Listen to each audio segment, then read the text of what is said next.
The Fourier series. The sinusoidal signals as sound are complex and hard to examine. That's why Joseph Fourier invented a decomposition.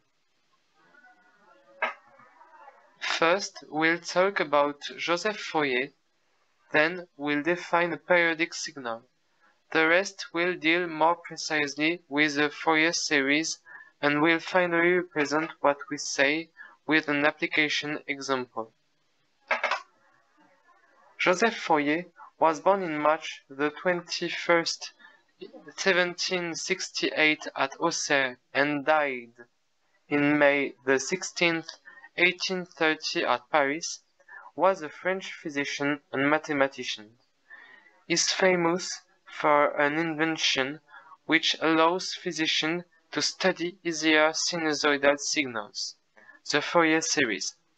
He published it in Analytical Theory of It in 1822.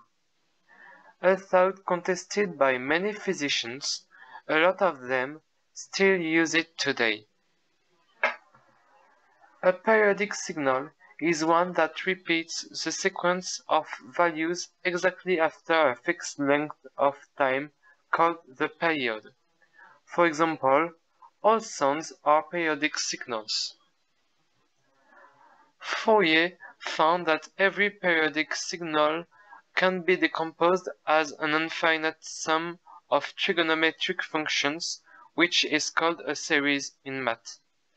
Those functions, which their frequency is a multiple of the frequency of the original function, are called harmonics. On the left, we can see a graphic illustration of the Fourier decomposition, and on the right, the math formula. The first term, called the amplitude, because it gives the amplitude of the final signal. The amplitude is a gap between a minimum and a maximum.